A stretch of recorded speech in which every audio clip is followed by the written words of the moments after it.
Hello, my merciful brothers and sisters. It is I, MisterMercy, bringing you another video with some Overwatch gameplay. So, at BlizzCon this year, Blizzard announced a new eSports initiative for Overwatch called the Overwatch League, and it's set to kick off sometime next year.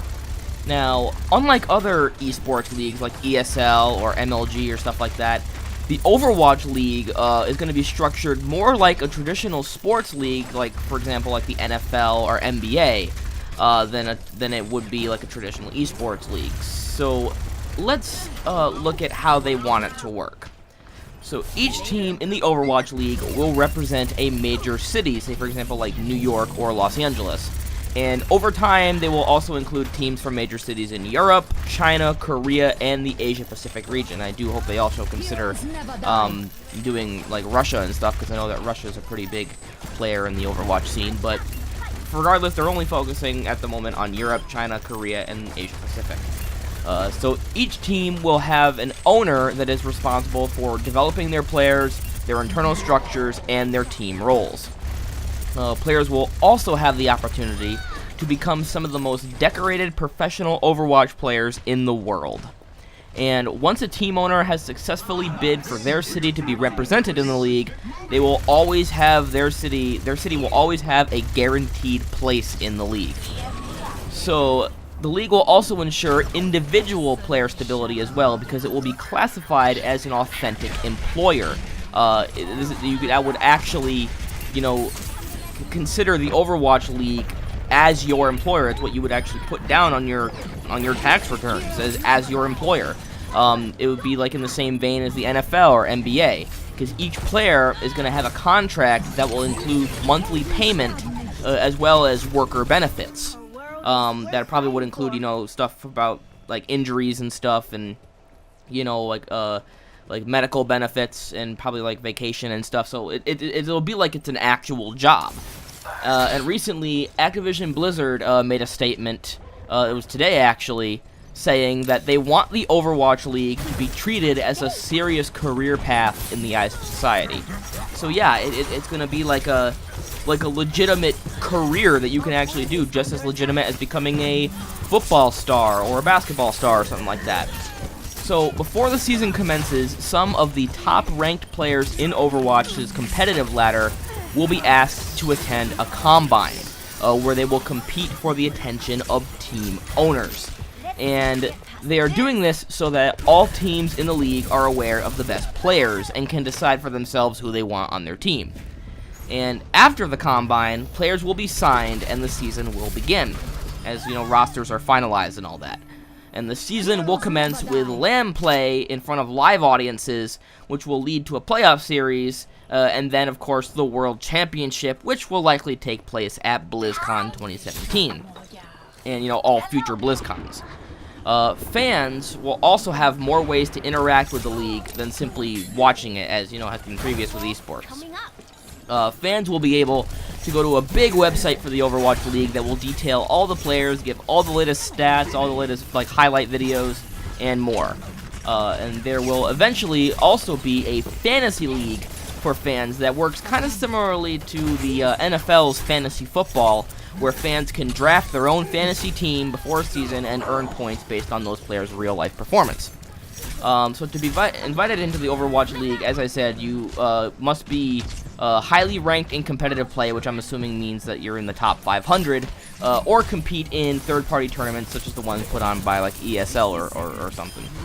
So that's what they aim to do with the league, but to be honest, I'm kind of up in the air about it, because on one hand, yes, I can see the benefits of this idea. First benefit that I can see is that it not only incentivizes players to give it their all when a potential paycheck is their reward, but it will also help quell the fears that I know many parents of esports players have about the financial stability of their child's chosen career path. I know that's one of the biggest complaints that parents have about esports, is that they're afraid it won't provide a stable financial future for their children. So that's why a lot of parents don't like the idea of their kid playing esports. But with something like this, it'll help them feel more comfortable with letting their, children pursue this career path, because they will be getting monthly payment, and they'll have all kinds of worker benefits.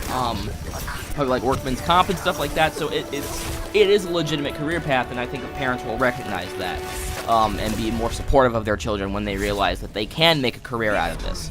And players probably won't be raking in millions, especially if the Overwatch League doesn't have any prize pools, like I'm expecting it won't. But it will, like I said, it will be a stable career path for people with the dedication to make it happen. And the biggest benefit to the Overwatch League, in my opinion, is how accessible this will make the game to the casual viewer, and how it may finally legitimize esports for the masses. So Overwatch is, by comparison to other esports games, a much simpler to understand game to someone that's unfamiliar with it. It's really no more complex to a casual viewer than football or basketball is. Like in football, even the most uneducated person who knows absolutely nothing about football, when they're watching, they understand that you need to bring the football to the other end of the field to score, or in the case of basketball, put the ball through the hoop to score, and whoever has the most points at the end wins. Simple enough. With Overwatch, I can easily see that level of simplicity being applied. So again, the most uneducated person should be able to understand that whichever team gets the moving car thing the farthest or holds the point for the longest wins. It's simple, you know, people don't have to invest themselves too much into it, but they can if they want to, and I think that that's the strength that the Overwatch League has, to be recognized as a potential, like, real sport. Because the win conditions aren't abstract and confusing like something like StarCraft 2's are, for example. You have to take, like, a full PhD course in StarCraft 2 to even watch StarCraft 2 esports. So I don't think that you need to do the same for Overwatch. I think that the rules and the win conditions for Overwatch can be easily explained to a casual viewer, and that they can follow along with it and enjoy it. So another big benefit is that the team will just be representing an established major city that the casual viewer probably already knows about. It's much easier for someone like that to distinguish between New York and Los Angeles than it is for them to distinguish between teams like Misfits and Rogue. So I do see that it does have some benefits. However, I feel like this league is more designed for the fans and casual viewers than it is for the esports scene. Recently, I watched a video that Yahoo eSports did. They did an interview with Envious's Harry Hook at BlizzCon after Spain had been eliminated from the World Cup, and they asked him what he thought about the Overwatch League, and he said that it scared him because he didn't want to have to break away from the team that he had bonded with, Envious, just to participate in the Overwatch League and be stuck with 5 other random players he didn't know all that well. And I think that this is the league's biggest fault, because Overwatch is a team game, but the Overwatch League is a sport that focuses entirely on individual players and their skills, and that's not really compatible. And the fans, I know the fans may not care which players are on what team, as long as their favorite team wins, as long as, like, you know, if they're rooting for their, like, home city or whatever, if their home city wins, they don't care what players are on the team to make that happen. They just want to see their home city win. But the players involved in the scene will care about that kind of stuff, because for years, esports has been a very personal thing for players. You need to combine and synergize with your teammates to become like one well-oiled machine, and you always win and lose as a team. Professional esports players have become accustomed to devoting themselves to the team rather than their personal esports career. They've eaten together, they've trained together, they've even slept in the same house together, all to maintain that level of interdependence that esports has required for all these years.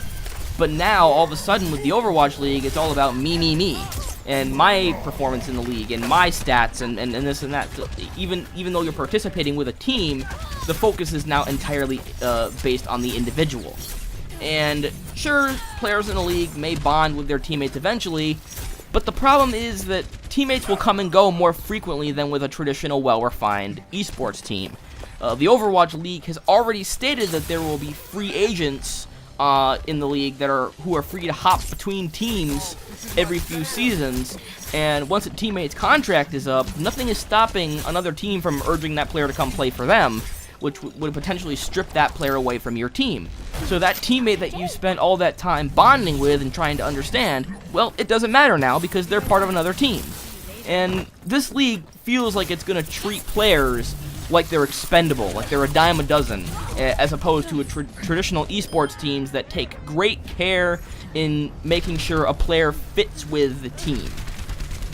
Of course, this doesn't mean that traditional teams are going away or that the Overwatch League is meant to replace organizations like ESL or MLG, but in my opinion, it knocks the prestigious nature of these organizations down a bit, because currently being on a top ESL team is the highest level one can achieve in competitive Overwatch. If you're on a winning team like Envious or Misfits or Rogue, you are seen as the pinnacle of Overwatch and the pinnacle of e-athleticism. But when the Overwatch League rolls around next year, being on an ESL team or something similar will just feel like a stepping stone.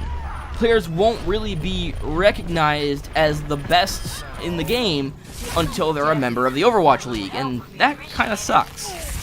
It sucks that players will be forced to choose between camaraderie or recognition when becoming a pro Overwatch player. Do you stick with a team you've bonded with and have fun playing with, but maybe not be as well known or as recognized as some official Overwatch League players? Or do you want to join the Overwatch League, get your name in lights, get the paycheck, get all the benefits and stuff, have a really well polished, stable career, but not be able to really bond with teammates at all, and not have that same personal connection with your team that you may have had in the ESL league and stuff? That's the decisions you'll have to make when becoming a pro Overwatch player. But who knows how the Overwatch League will pan out. I guess we'll just have to wait to see what it's all about next year. But anyways, guys, that's all I had to say about the Overwatch League. Remember, if you liked the video, leave a like. If you didn't, leave a dislike. Subscribe if you haven't already. And as always, I'm MisterMercy. Peace, everyone.